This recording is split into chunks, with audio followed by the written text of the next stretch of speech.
whatever waste that we are unable to manage, which is escaping our formal systems for managing solid waste, is eventually finding its way through the stormwater drainage or to the sewer canals to small rivers, then big rivers, and eventually ending up in the ocean bed. The ocean ecosystem is currently being treated as the global dumpyard. We need to dive deep into this agenda to find out what is the extent of marine litter, what are the sources, and what we need to do to protect our marine ecosystem.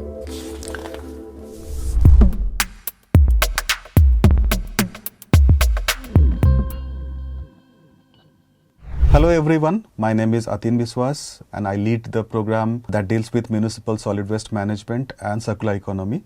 So let me now come to the Indian scenario. So as you can see in this map, half of the Indian border is exposed to the ocean. So there are about 9 states along this coastline, about 7,500 kilometers of coastline, and about 250 million population is basically settled along the coastline, right? And then let me also point out a very important point here. If you look at India's position in the global map, so you can see we have the Strait of Hormuz here and we have the Strait of Malacca here, which basically connects one ocean to the another ocean. And then here, this is basically a common path of ship movements. And India is very strategically located in the global map, specifically in the ocean map, which observes about 100,000 ship movements every year, right? Every year, about 5.6 million tons of garbage is leaked to the South Asian seas. So this is also a big contributor to the overall marine litter problem. Now let me come back to the Indian map. So India has about 4 million fishermen, right? And of all the fishing gears that are used, the most dangerous of which is often found in the deep seas is basically the ghost net, the net that basically used for catching fishes, millions of fishes. Now India happens to be the second largest fish producing nations across the world, right? And then this abandoned, lost or discarded fishing gear, ALDG, is basically a serious threat worldwide. Now Indian fishing community has estimated 174,000 fishing gears.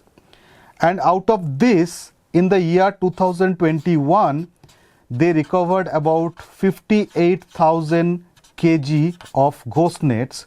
The most common victim of this waste is basically the sea turtles. Let me share a data to explain how grave a problem it is.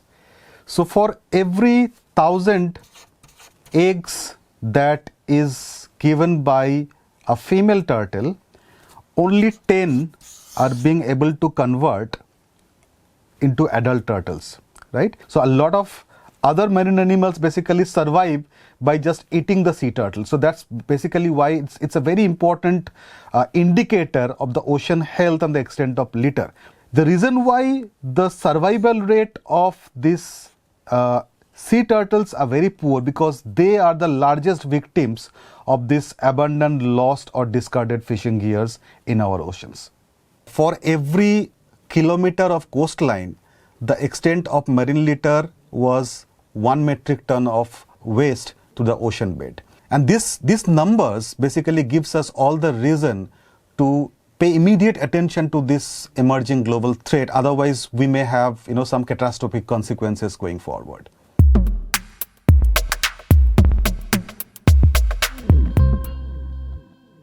We have done characterization of what has been found. So it is almost 55 to 57% of plastic, 30 to 40% of religious waste, and then about roughly 2% of foam plastic, about 2% of textile waste, about 2 to 3% of papers, and about 2% of glass.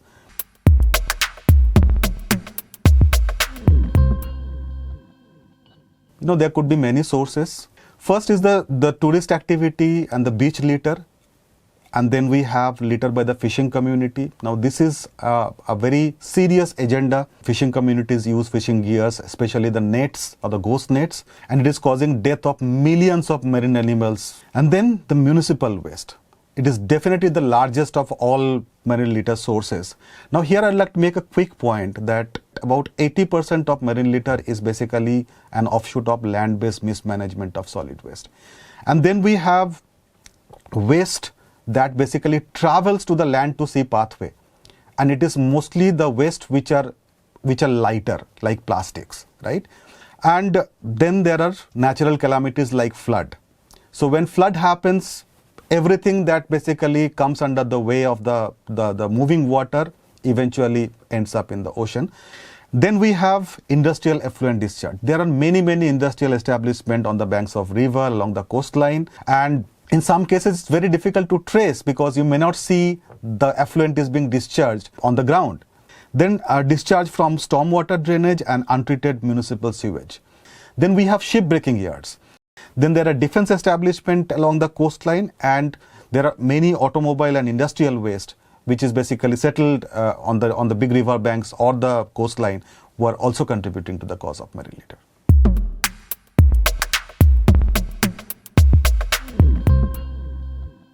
Marine litter involves many actors. It has a very strong connection with the urban development department, rural development department, industrial development department, fisheries, forest, pollution control board, port authorities, coastal zone management department. So all the coastal states must think about creating a task force, and this task force will basically bridge the gap between all these actors. The second issue that I would like to highlight, that in the wake of SBM Swachh Bharat Mission 2.0, it has given a mandate to every city to prepare an action plan to deal with solid waste management.